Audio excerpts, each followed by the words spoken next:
Hello बच्चों, welcome back to my channel. कैसे हैं आप सब लोग। बिहार में जो जूनियर काउंसलर की वैकेंसी आई है आपकी, उसके लिए मैं प्रैक्टिस सेट लेकर के आ रही थी आप लोगों के लिए। प्रीवियस वीडियो में पूरे 40 क्वेश्चन थे। आज की वीडियो जो रहेगी इसमें भी आपके कंप्लीट 40 क्वेश्चन हैं। बहुत ही इंपॉर्टेंट क्वेश्चन हैं। अलग अलग जो भी आपका सिलेबस है सारी चीजों को मैंने कवर किया है। कॉमर्स से रिलेटेड सारी चीजों को मैंने कवर किया है। तो अगर आप लोग प्रीवियस वीडियो नहीं देखे जरूर से देख लीजिएगा।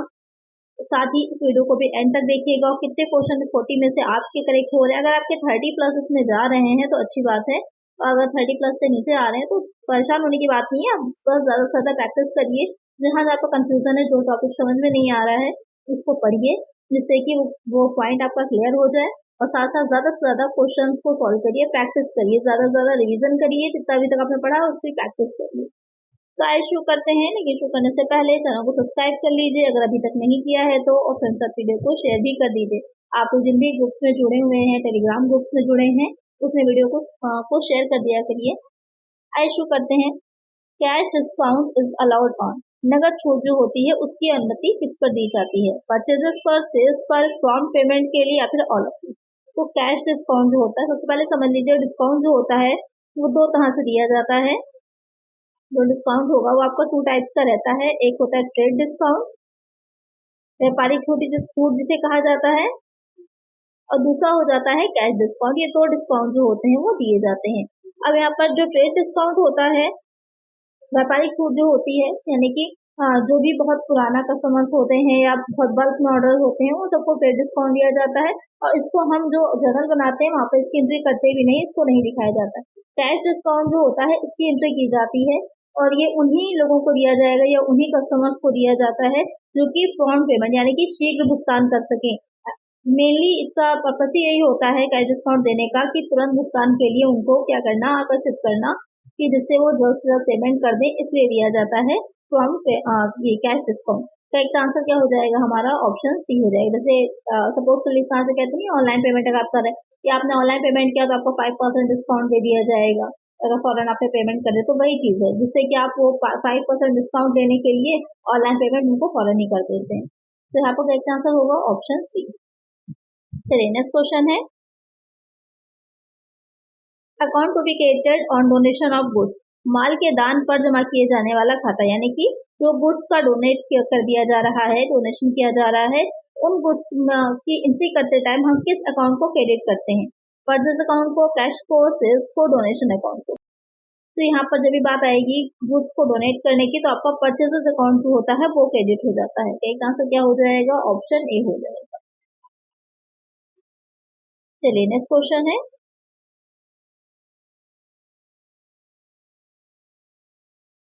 earnings that have a cumulative amount are not paid to the stockholders as a dividend is known as। ऐसी आय जिसमें संचयी राशि होती है और स्टॉक धारकों को लाभांश के रूप में भुगतान नहीं किया जाता, उसे क्या कहते हैं, किस नाम से जाना जाता है? Retain earning, common earning, preferred earning, non paid earning. तो आपने कई नाम सुने होंगे इसमें। प्रॉफिट एंड लॉस अकाउंट में से नेट प्रॉफिट होता है, ग्रॉस प्रॉफिट निकल करके आता है, इनकम निकल करके आती है। तो यहाँ पर जो कह रहा है कि आपकी एक संचयी राशि होती है, यानी कि एक कम्युलेटिव अमाउंट होगा, लेकिन जिसे आप जो स्टॉक होल्डर्स होते हैं उनको डिविडेंड के तौर पे आप नहीं दे रहे होते हैं, और वो आपका रिजर्व भी नहीं है, किसी तरह का रिजर्व नहीं है, कोई प्रोविजन नहीं है। तो वो क्या कहलाता है? वो रिटेन अर्निंग कहलाती है, प्रतिधारित आय कहलाती है। यानी कि जो आपका प्रॉफिट है उसमें से कुछ हिस्सा आप जो होता है रिटेन अर्निंग में प्रतिधारित करके अपने पास रोक करके रखते हैं कि आवश्यकता होने पर जब नीड होगी तब इसका आप यूज कर सके, तो आपको रिटेन अर्निंग कहलाती है। तो एक आंसर क्या हो जाएगा? ऑप्शन ए हो जाएगा। चलिए नेक्स्ट क्वेश्चन है, what is one of the features of cash book? Cash book की एक विशेषता क्या है? It is both a book of original entry as well as book of final entry, या मूल प्रविष्टि की पुस्तक और अंतिम प्रविष्टि की पुस्तक दोनों है। It is book of original entry, केवल मूल प्रविष्टि की पुस्तक है। It is book of final entry, ये अंतिम प्रविष्टि की पुस्तक है। तो कैश बुक के बारे में कहा जाए कि कैश बुक क्या है, तो आपको मैंने बताया ही था, जो कैश बुक होती है, ये जो कैश बुक होगी ये दोनों ही मानी जाती है। इसको हम लेजर भी मानते हैं, जर्नल भी मानते हैं, और लेजर भी मानते हैं। दोनों में ही ये आती है, इसलिए ये क्या हो जाएगी? ये दोनों ही हो जाएगी। It is both a book of original entry as well as book of final entry, दोनों की ही होती है। कई तरह से क्या हो जाएगा? ऑप्शन ए हो जाएगा। क्योंकि जर्नल जो होता है वो आपकी ओरिजिनल एंट्री की बुक होती है और जो लेजर होता है वो फाइनल एंट्री की बुक होती है, और कैश बुक क्योंकि दोनों ही मानी जाती है इसलिए दोनों ही हो जाएगा। एक आंसर हो जाएगा ऑप्शन ए। चलिए नेक्स्ट क्वेश्चन है, double column cash book records. जो डबल कॉलम यानी कि दोहरे की होती है, डबल कॉलम की बुक कैश बुक होती है, उसमें क्या रिकॉर्ड किया जाता है? All transaction, cash and bank transaction, only cash transaction, only credit transaction. तो यहाँ पर क्या होता है, जो डबल कॉलम की होती है उसमें कैश एंड बैंक ट्रांजेक्शन जो होते हैं, नगद और बैंक लेन देन, उनको शामिल किया जाता है। या 3 कॉलम की जो होती है तो उसमें एक डिस्काउंट और ऐड हो जाता है, डिस्काउंट का भी कॉलम बना दिया जाता है। ये 3 कॉलम की कैश बुक हो जाती है। एक आंसर क्या हो जाएगा? ऑप्शन बी होगा। चलिए नेक्स्ट क्वेश्चन है, which one of the following is the real account. कितने से कौन सा एक वास्तविक खाता है? Salary account, mister Ram's account, building account, interest expense account. तो यहाँ पर जो है रियल अकाउंट इसमें से कौन सा है, ये क्वेश्चन आपसे कर रहा है। रियल अकाउंट कौन सा होता है? जो हमारे एसेट्स के अकाउंट होते हैं वो रियल अकाउंट हो जाते हैं। तो इसमें से कौन सा एसेट का अकाउंट है? Building account. एक आंसर क्या हो जाएगा हमारा? ऑप्शन सी होगा। सैलरी अकाउंट क्या हो जाएगा? नॉमिनल में जाएगा। इंटरेस्ट एक्सपेंस अकाउंट भी नॉमिनल में जाएगा। और राम्स अकाउंट जो है वो किसमें जाएगा? ये आपका चला जाएगा पर्सनल अकाउंट पे। तो एक आंसर क्या होगा हमारा? ऑप्शन सी हो जाएगा। चलिए नेक्स्ट क्वेश्चन है, which of the following is the first book to record a transaction. कितने से कौन सी लेन देन रिकॉर्ड करने की पहली पुस्तक है? Trial balance, journal, balance sheet, none of this. तो बहुत ही सिंपल है, सभी को पता है। सबसे पहले हम किसमें रिकॉर्ड करते हैं? तो जर्नल बनाते हैं सबसे पहले। एक आंसर होगा हमारा ऑप्शन बी। तो एग्जाम में आपके जो 40 क्वेश्चन है, ये 40 क्वेश्चन सारे ही बहुत डिफिकल्ट लेवल नहीं आ जाएगा कि सारे क्वेश्चन बहुत ही डिफिकल्ट हो जाएंगे। आपके 10 क्वेश्चन ऐसे होंगे जो कि बहुत ही सिंपल और इजी से क्वेश्चन रहते हैं, और 10 से 15 तो क्वेश्चन ऐसे होते हैं जो बहुत ही इजी और जो है एक ऐसे लेवल के होते हैं, एवरेज रहेगा। और 10 क्वेश्चन आपके ऐसे रहते हैं जो थोड़े से मॉडरेट लेवल के रहते हैं, कि मतलब ना टफ में है ना बहुत ज्यादा आपके इजी में है। अगर आपने ठीक ठाक पढ़ाई करी है तो भी आप उसको निकाल लेंगे। बाकी के जो 20 क्वेश्चन होते हैं वो ऐसे होते हैं जहाँ पर आपको दिमाग लगाना होता है। एक्चुअल में यही 20 क्वेश्चन डिसाइड करते हैं कि किसका सिलेक्शन होगा। तो ये क्वेश्चन इस तरह के जो बहुत इजी आपको लग रहे हो, ये भी आपके एग्जाम में आएंगे। तो दोनों ही तरह के क्वेश्चन को ध्यान में रख करके तैयारी आपको करनी है। चलिए नेक्स्ट क्वेश्चन है, कभी कभी ऐसा होता है कि बहुत डिफिकल्ट क्वेश्चन तो हम लगा ले जाते हैं और बहुत ही इजी सा क्वेश्चन जो होता है वो हमारा रह जाता है, गलत हो जाता है। नेक्स्ट क्वेश्चन है, maintenance of personal account and cash account is called as dash. व्यक्तिगत खातों और नगद खातों के रखरखाव को कहा जाता है। ये क्वेश्चन मैंने आप लोगों से पूछा भी था, कुछ बच्चों ने आंसर दिया था, सबने नहीं दिया था, तो इसलिए मैंने इंक्लूड किया इस क्वेश्चन को कि pure single interest system, simple single interest system, फर्सी single interest system, none of the. तो इसे क्या कहा जाता है? जो आपके पर्सनल अकाउंट का मेंटेन आप कर रहे हैं, या कैश अकाउंट जो है या पर्सनल अकाउंट को आप जब मेंटेन करते हैं तो वो आपका सिंपल सिंगल इंटरेस्ट सिस्टम कहलाता है। एक आंसर हो जाएगा हमारा ऑप्शन बी। अच्छा क्वेश्चन है, इसलिए इसको भी मैंने इंक्लूड किया कि आप ध्यान में रखिएगा, पूछा जा सकता है। नेक्स्ट है, legal fees paid to acquire a piece of land is. भूमि के एक टुकड़े को प्राप्त करने के लिए भुगतान की गई कानूनी फीस है। Debited to land account, debited to depreciation account, debited to profit and loss account, debited to miscellaneous expenses account. अब क्वेश्चन क्या कह रहा है कि कोई पीस ऑफ लैंड है, उसको आपने एक्वायर करने के लिए कुछ लीगल फीस दी है, तो इसे हम किस तरह का किस अकाउंट में डालेंगे? तो सबसे पहले तो आपको समझना पड़ेगा कि किस तरह का इसका नेचर होगा, रेवेन्यू होगा या कैपिटल नेचर की होगी ये। तो लैंड है, क्योंकि पीस ऑफ लैंड है, भूमि है, तो भूमि क्या हो जाती है? भूमि आपकी कैपिटल नेचर की होगी, उसमें कैपिटल एक्सपेंडिचर में जाएगी आपकी, ये कैपिटल एसेट है। और ये जो लीगल फीस है ये बार बार तो आपको देनी नहीं है, वो चीजें जो हम बार बार देते हैं वो आपकी आ जाती हैं किसमें? जो हमारा रेवेन्यू वाला होता है। लेकिन लीगल फीस आपने एक बार इस पर दी है तो ये किसमें जाएगी आपकी? ये भी आपकी कैपिटल नेचर की होगी और ये लैंड अकाउंट में ही इसको डेबिट किया जाएगा। एक आंसर क्या हो जाएगा? ऑप्शन ए हो जाएगा। जैसे कि आप मशीनरी को परचेज करते हैं और उसके इंस्टॉलेशन की जो चार्जेस होते हैं या फिर उसमें इंस्टॉल करने के लिए आपने कुछ वेजेस पे करी होती हैं, तो उसको भी हम मशीनरी अकाउंट में ही डालते हैं। सेम वही चीज यहाँ पर भी, प्रिंसिपल यहाँ पर भी लागू होगा। एक आंसर हो जाएगा ऑप्शन ए। चलिए नेक्स्ट क्वेश्चन है, total debtor account is prepare to no.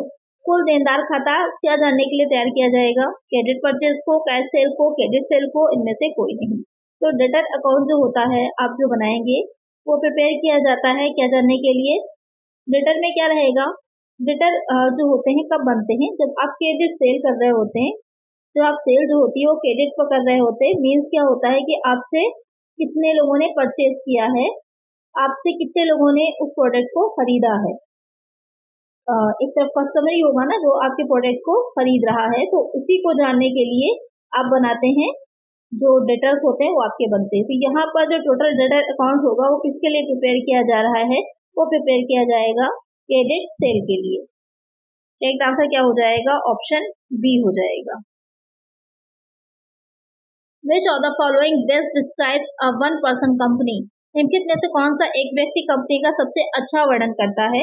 A partnership firm with only one partner, a sole proprietorship with limited liability, a private company with a single shareholder, a government company with one director. तो जब हम company की बात करें तो company के बहुत से टाइप होते हैं। एक वन पर्सन कंपनी होती है आपकी, जो कि आपको क्वेश्चन ही पूछा गया है। दूसरी हो जाती है आपकी प्राइवेट कंपनी हो जाती है, पब्लिक कंपनी हो जाती है,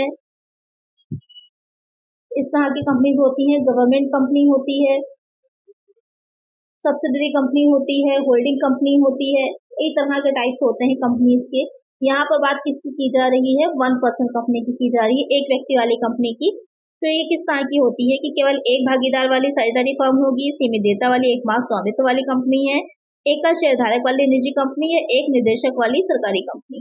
तो इसमें क्या रहेगा कि a private company with a single share holder, ये होती प्राइवेट ही कंपनी है, लेकिन इसमें एक शेयर होल्डर होता है। कंपनी कहलाने का या कंपनी होने की वजह से क्या रहता है कि इसमें कुछ विशेषताएं या कुछ फीचर्स जो होते हैं वो कंपनी के होते हैं। एक अकेला व्यक्ति अगर कोई बिजनेस कर रहा होगा तो सोल प्रोप्राइटर कहलाता है।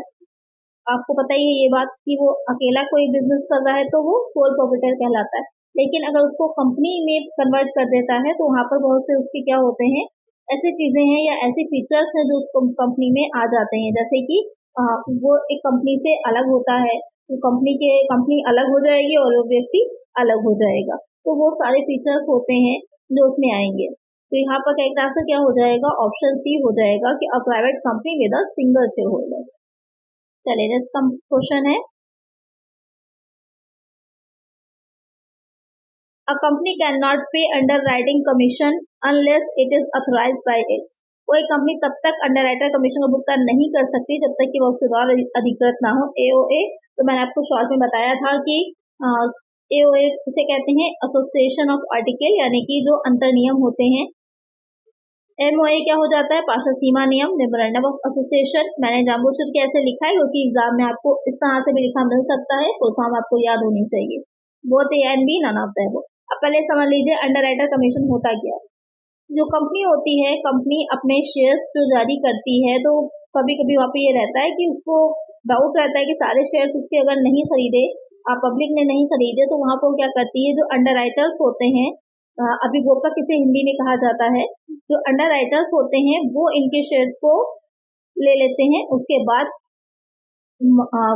बाद ये जनता को क्या करते हैं, उनसे उन शेयर्स को दे देते हैं। तो उसमें ये रहता है इस कंपनी को ये डाउट नहीं रहेगी और अंडरराइटर्स को ले लेते हैं, तो उस वजह से क्या रहता है कि इनके सारे शेयर्स जो होंगे वो इजिली निकल जाएंगे या इशू हो जाते हैं। उसके बदले में इनको कमीशन मिलता है। तो यहाँ पर कब जो है अंडरराइटर्स को कमीशन दिया जाएगा या कब इस तरह का कंपनी यूज कर सकती है, जब वो उसके जो आर्टिकल ऑफ एसोसिएशन है, जो उसके पार्षद अंतर नियम है, उसमें ये प्रावधान होना चाहिए, उसमें प्रोविजन होना चाहिए। एक आंसर क्या हो जाएगा, ऑप्शन ए हो जाएगा। नेक्स्ट क्वेश्चन है, in case of share underwriting commission will be. जब शेयर्स की हम बात करेंगे तो वहां पर अंडरराइटर्स जो होते हैं, अभिभावक जो होते हैं, उनको कितना कमीशन दिया जाता है। बहुत ही अच्छा और इम्पोर्टेंट क्वेश्चन है ये आपका। 2%, 3%, 5%, तो उन्हें 5% कमीशन दिया जाता है। एक आंसर हो जाएगा ऑप्शन सी, मतलब मैक्सिमम जो होता है 5% तक दिया जाता है। चलिए नेक्स्ट क्वेश्चन है, in case of debentures underwriting commission will be. अब वहां पर था कि आपका शेयर्स में 5% था, अगर डिवेंचर ऋण पत्र की बात की जाएगी तो 3%, 4%, 2.5%, तो यहाँ पर उसका जस्ट हाफ हो जाता है 2.5%। करेक्ट आंसर हो जाएगा ऑप्शन सी। नेक्स्ट क्वेश्चन है, according to companies act 2013 the minimum application money should be. Company अधिनियम 2013 के अनुसार न्यूनतम आवेदन राशि होनी चाहिए 5%, 3%, 2%, नन ऑफ दीज। तो यहाँ पर कितनी मिनिमम होनी चाहिए, तो जो होता है शेयर, उसका जो नॉमिनल वैल्यू होती है उसका मिनिमम 5% होना चाहिए। तो एक आंसर क्या होगा, option A. According to companies act 2013, यानी कि कहने का मतलब ये है कि अगर आपसे ये स्पेसिफिकली पूछता है कि कंपनी अधिनियम 2013 के अनुसार, और एक क्वेश्चन ऐसा ही आप और बनता है जहाँ पर आपसे ये पूछता है कि सेबी के अनुसार, कि अगर वहां पर कहेगा कि minimum application money should B, तो एक वर्ड और जहाँ पर लाइन जुड़ी रहेगी अकॉर्डिंग टू सेबीज गाइडलाइन, यहाँ पर ऐड कर लीजिए, रह गया होगा अकॉर्डिंग टू सेबीज गाइडलाइन। जो सेबी है, सेबी क्या है, security exchange board of India, according to SEBI's guideline. तो यहाँ पर क्या होगा, अगर ये आपका पूछ रहा है इस तरह से, तब कितना होगा, तो वो हो जाता है 25%। तो ध्यान में रखिएगा कि किसके बेसिस पे पूछ रहा है आपसे, कि कंपनीज एक्ट के अकॉर्डिंग पूछ रहा है, सेबी की गाइडलाइन में पूछ रहा है, उसी के अकॉर्डिंग आपका आंसर रहेगा। तो यहाँ पर करेक्ट आंसर क्या हो जाएगा, ऑप्शन ए हो जाएगा। तो दोनों को ही ध्यान में रखिएगा, बहुत ही इंपॉर्टेंट पॉइंट है ये। चलिए नेक्स्ट क्वेश्चन है। नेक्स्ट क्वेश्चन है, a company must inform the registrar about redemption of preference shares within. किसी कंपनी को रजिस्ट्रार को वरीयता शेयरों के मोशन के बारे में, यानी कि जो प्रेफरेंस शेयर्स होते हैं, जो आपके इक्विटी शेयर्स होते हैं, वो कंपनी की लाइफ में पूरी इनको रिडीम नहीं करवाया जा सकता। जो इक्विटी शेयर होल्डर्स हैं, अपने शेयर्स को वो क्या कर सकते हैं, ट्रांसफर तो कर सकते हैं, लेकिन इसको रिडीम नहीं करवा सकते। रिडीम का मतलब है कि आपने क्या किया, जो कंपनी थी उसको वापस कर दी और बदले में उससे जितने का आपका शेयर था वो आपने पैसे वापस ले लिए, लेकिन आप इक्विटी शेयर्स को रिडीम नहीं कर सकते। जो प्रेफरेंस शेयर्स होते हैं आप उनको रिडीम कर सकते हैं। तो अब यहाँ पर कह रहा है कि अगर जो है प्रेफरेंस शेयर्स को रिडीम करवाया जा रहा है, तो वहाँ पर कितने टाइम के अंदर उसकी सूचना जो होती है हमको रजिस्ट्रार के ऑफिस में देनी होती है। 21 days, 15 days, 13 days, none of the above. तो हो जाता है 13 डेज। विद इन 13 डेज आपको इसकी इन्फॉर्मेशन जो होती है, जो कंपनी होगी उसकी सूचना जो होती है वो रजिस्ट्रार को देती है। तो एक आंसर क्या हो जाएगा, ऑप्शन सी हो जाएगा। चलिए नेक्स्ट क्वेश्चन है, share premium amount is treated as the dash capital of a company. Share premium राशि को कंपनी की डैश पूंजी माना जाता है। Issued, reserve, subscribe, none of that. Question क्या कह रहा है, जो शेयर प्रीमियम अमाउंट होता है उसे कंपनी में, यानी कि जो आपको एक्स्ट्रा मिल रहा है, जैसे 100 का अगर है, आपको अगर 110 का मिल रहा है, तो डिफरेंस जो 10 रुपीज का है ये आपका सिक्योरिटी प्रीमियम हो जाता है। तो ये 10 रुपीज क्या है, तो ये 10 रुपीज आपके रिजर्व में जाते हैं। एक चांस क्या हो जाएगा, ऑप्शन बी हो जाता है। चलिए नेक्स्ट क्वेश्चन है। नेक्स्ट क्वेश्चन है यहाँ पर कि a company can create reserve capital by passing. कोई कंपनी आरक्षित पूंजी का निर्माण निम्न द्वारा कर सकती है, an ordinary resolution, special resolution, a board resolution, none of the above. तो जो रिजर्व कैपिटल होती है कंपनी कैसे बना सकती है, तो रिजर्व कैपिटल होती क्या है, रिजर्व कैपिटल का मतलब ये होता है कि कोई कंपनी जो होती है, जब अपनी टोटल जो उसकी मेन मेमोरेंडम ऑफ एसोसिएशन होता है वहां पर वो अपना मेन रखती है कि कितनी पूंजी, कितनी कैपिटल उसकी कंपनी में होगी, कितनी कैपिटल से कंपनी होगी, तो उस कैपिटल को क्या कहा जाता है, वो आपकी अथोराइज कैपिटल कहलाती है, अधिकृत पूंजी कहलाती है। और उसके बाद उसका कुछ हिस्सा जो होता है कंपनी क्या करती है, इशू करने के लिए रखती है, कि इसको वो निर्मित करती है, इशू करती है। इसमें से कुछ हिस्सा जो होता है जो कि जो है जनता को, लोग आम पब्लिक इसको परचेज करती, खरीदती है, तो वो आपका सब्सक्राइब कहलाता है। तो अलग अलग तरह से कई टाइप की पूंजी रहती है, तो डिटेल में नहीं जाते हैं, कई तरह की पूंजी रहती है। यहाँ पर जो क्वेश्चन आपसे कह रहा है तो उसको समझ लीजिए कि जो रिजर्व कैपिटल होती है, रिजर्व कैपिटल में कंपनी इसी ऑथराइज कैपिटल का कुछ हिस्सा जो है अपने पास अलग करके रख लेती है, कि जब तक कंपनी को आवश्यकता नहीं होगी, या जब तक कंपनी का वाइंडिंग अप यानी कि कंपनी को समाप्त करने का समय नहीं आ जाएगा, तब तक इसको हम यूज नहीं करेंगे, वो आपकी रिजर्व कैपिटल कहलाती है। और ये कैसे बढ़ाई जा सकती है, स्पेशल रेजोल्यूशन, यानी कि जो विशेष प्रस्ताव होता है उसको पारित करके। एक आंसर क्या हो जाएगा, ऑप्शन बी हो जाता है। चलिए नेक्स्ट क्वेश्चन है, the capital which is part of the uncalled capital of the company which can be called up only in the event of its winding up, it is called। वह पूंजी जो company के अप्रयुक्त पूंजी का हिस्सा है, जिसे केवल समापन की स्थिति में ही बुलाया जा सकता है, उसे क्या कहा जाएगा, issued capital, nominal, authorise, reserve. तो अभी मैंने आपको बताया था कौन सी कैपिटल होती है, रिजर्व होती है। रिजर्व कैपिटल को ही रिजर्व करके एक तरह से आरक्षित करके संचित करके रख लिया जाता है, कि जब तक कंपनी को समाप्त करने की, उसको बाइंडिंग अप करने की सिचुएशन नहीं आ जाएगी, तब तक उसको नहीं यूज किया जाएगा। वो आपका करेक्ट आंसर होगा, ऑप्शन डी। चलिए नेक्स्ट क्वेश्चन है, what is the maximum period for redemption in case of preference shares issued by the company.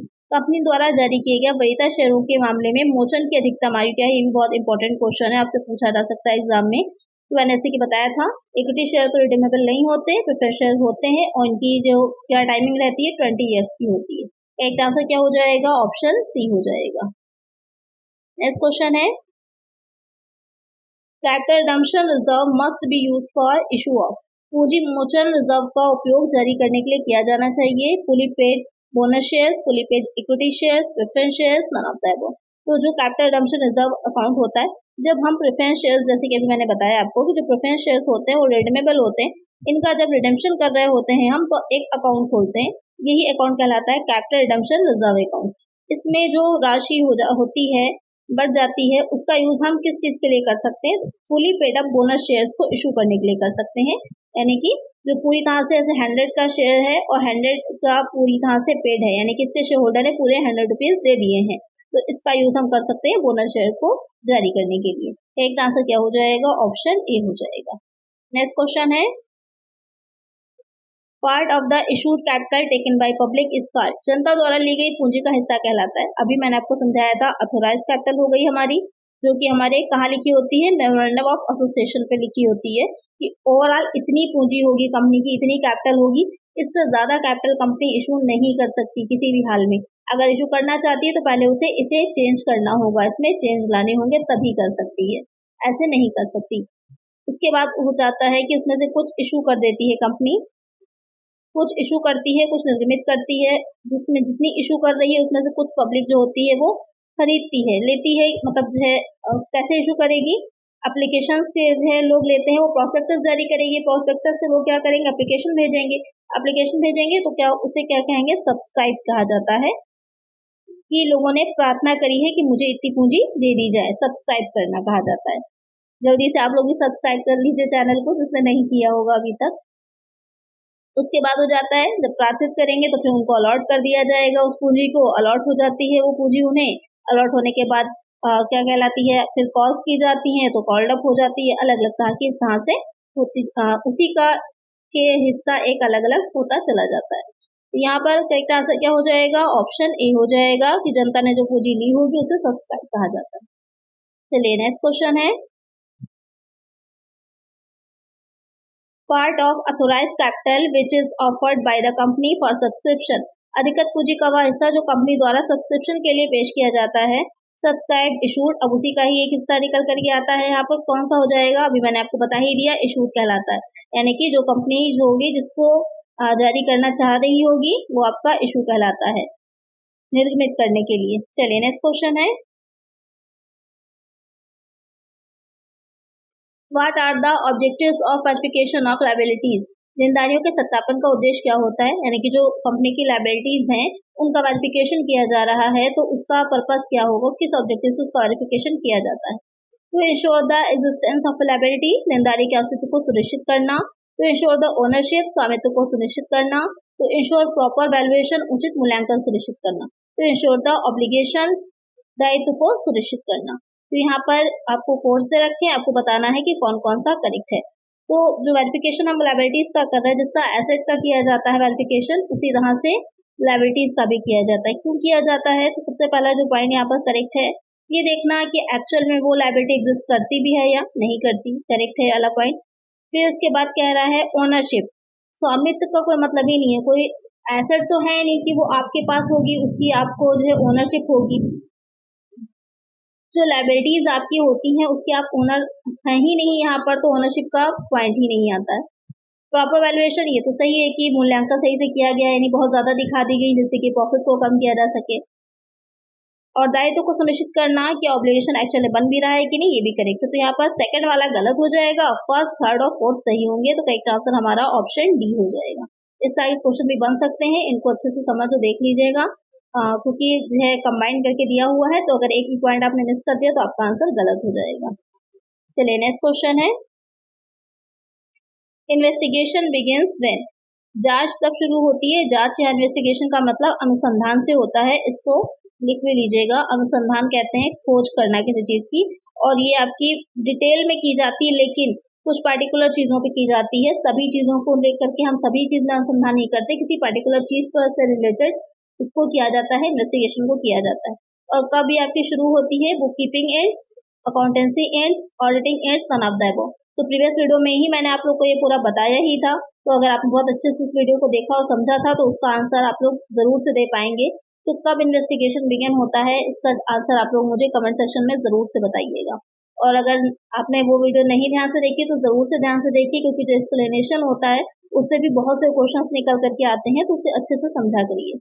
चलिए नेक्स्ट क्वेश्चन है, auditor of which company doesn't have right to visit foreign branches of the company. किसी company के लेखा परीक्षक को company की विदेशी शाखाओं का दौरा करने का अधिकार नहीं होता। Limited liability, manufacturing, banking, non profit making. कहने का मतलब ये है कि वो कौन सी कंपनीज होती हैं जिनका ऑडिटर जो होता है, अगर उनकी फॉरेन में भी ब्रांचेस हैं तो उन फॉरेन ब्रांचेस को उसको देखने का राइट नहीं होता है। वो किस तरह की कंपनीज होती हैं? तो वो आपकी मैन्युफैक्चरिंग कंपनीज होती हैं, जो विनिर्माण कंपनियां होती हैं, उसमें जो ऑडिटर होता है वो आपकी फॉरेन ब्रांचेस को विजिट नहीं करता। तो एक आंसर क्या हो जाएगा हमारा? ऑप्शन बी हो जाएगा। चलिए नेक्स्ट क्वेश्चन है, internal audit report is submitted to. जो आंतरिक लेखा परीक्षक की रिपोर्ट होती है वो किसको दी जाती है? गवर्नमेंट को, क्रेडिटर्स को, शेयर होल्डर्स को, बोर्ड ऑफ डायरेक्टर्स को। तो सिंपल से इसमें याद रखिएगा कि जो अपॉइंट कर रहा है उसी के लिए तो आपकी अकाउंटेबिलिटी बनेगी, उसी के लिए तो आप जवाबदेह होते हैं। इंटरनल ऑडिटर को कौन अपॉइंट करता है? बोर्ड ऑफ डायरेक्टर्स करते हैं। तो रिपोर्ट भी किसको मिलेगी? बोर्ड ऑफ डायरेक्टर्स को मिलेगी। एक आंसर हो जाएगा ऑप्शन डी।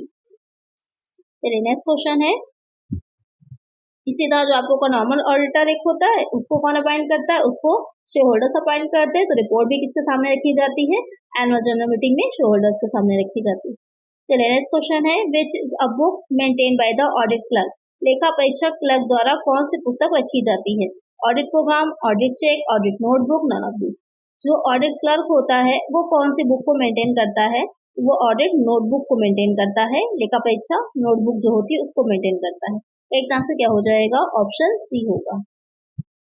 चलिए नेक्स्ट क्वेश्चन है, statutory cost audit are applicable only to. सांविधिक लागत लेखा परीक्षक केवल निम्न पर लागू होती है, फर्म पर, कंपनी पर, इंडिविजुअल पर, सोसाइटी पर। तो ये जो सांविधिक लागत लेखा परीक्षक है किस पर लागू होगी? तो मैंने आप लोग को पहले ही बताया था, जो किस तरह की कंपनीज होती हैं जिन पर लागू होती है, जो मैन्युफैक्चरिंग कंपनीज होती है, माइनिंग कंपनीज होती हैं, उन पर ये लागू होता है।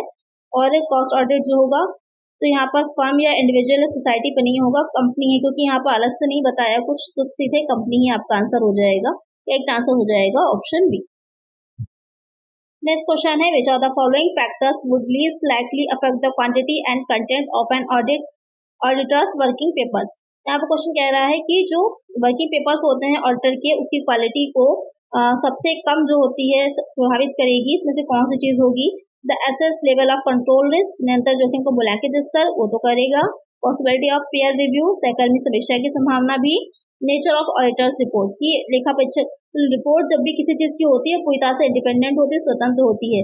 और जो ऑडिटर होता है उसका मेन ऑब्जेक्टिव भी ये रहता है, पर्पज भी ये होता है कि वो पूरी तरह से निष्पक्ष होकर, अनबायस्ड होकर के अपनी रिपोर्ट को दे। तो यहाँ पर ये जो होता है वो सबसे कम प्रभावित करेगा। एक आंसर हो जाएगा ऑप्शन सी। नेक्स्ट क्वेश्चन है,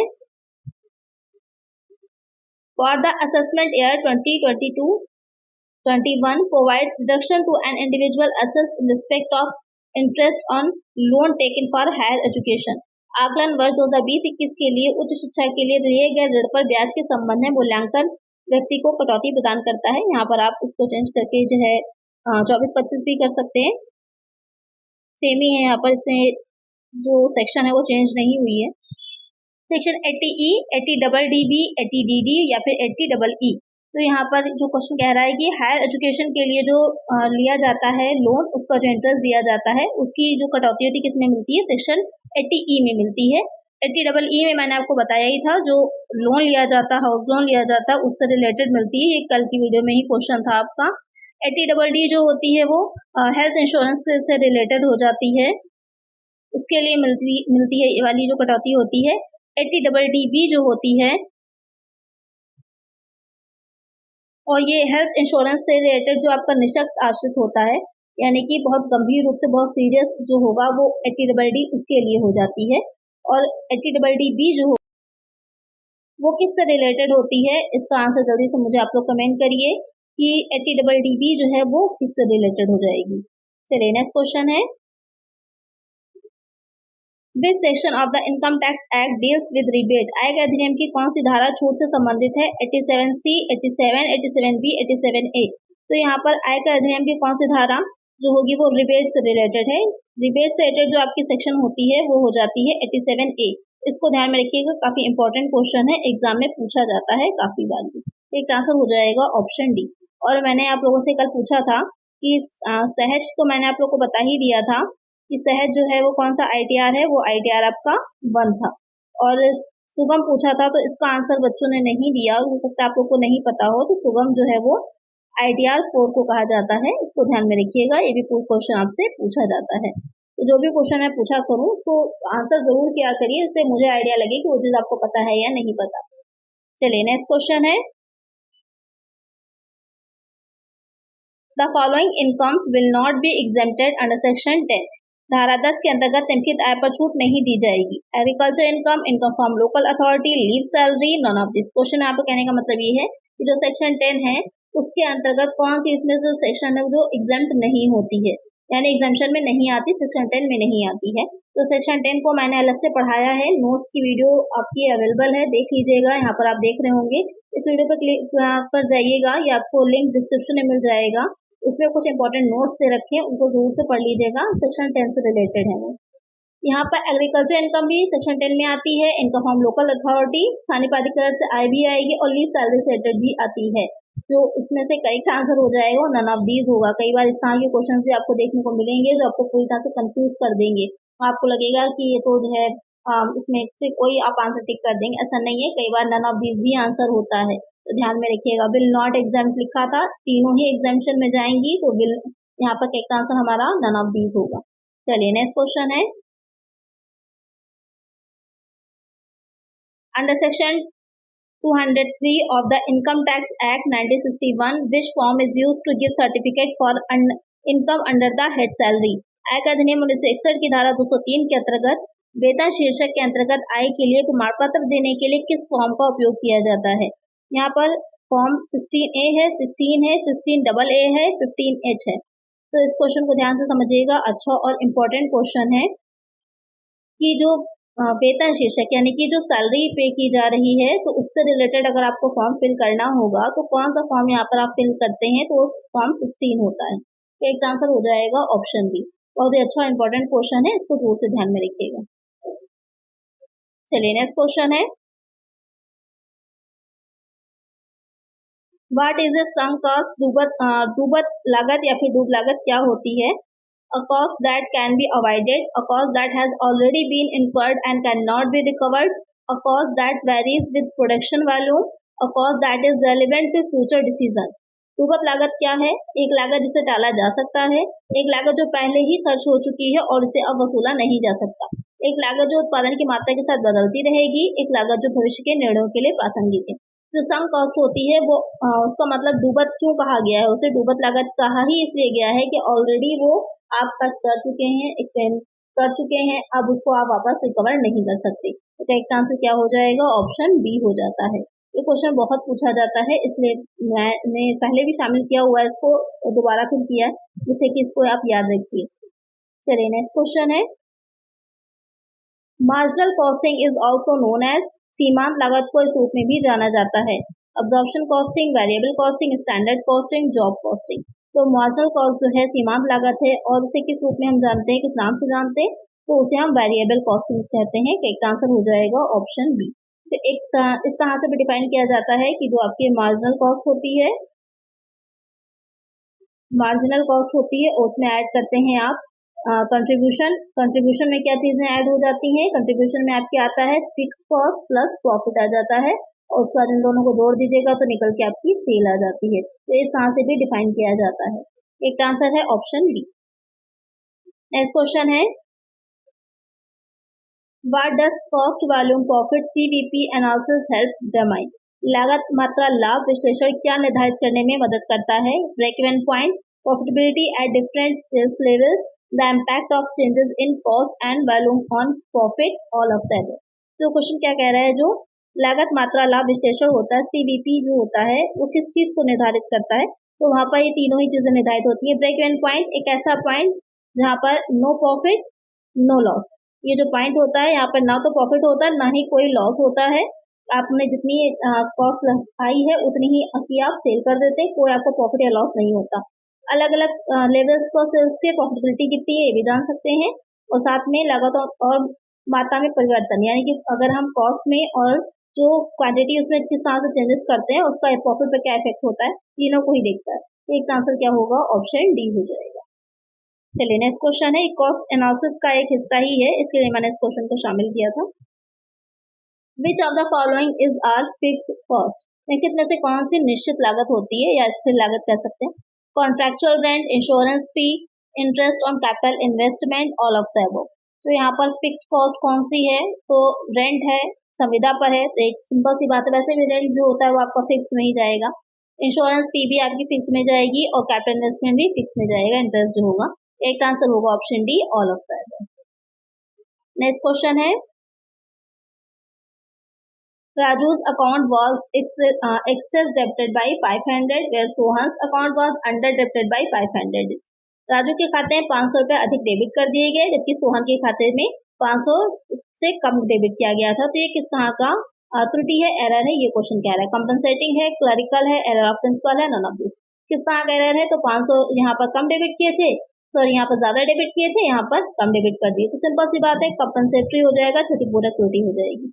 एक आंसर क्या हो जाएगा, ऑप्शन ए हो जाएगा। और इसका इफेक्ट किस पर नहीं पड़ेगा, जो ट्रायल बैलेंस हम बनाते हैं उसके मिलान पर इसका इफेक्ट नहीं पड़ेगा। क्यों, क्योंकि ये कंपनसेटरी एरर जो होते हैं वो ट्रायल बैलेंस के जो मैच होता है, डेबिट क्रेडिट साइड होता है, दोनों इक्वल आ जाते हैं, उसको इफेक्ट नहीं डालते, प्रभावित नहीं करते हैं।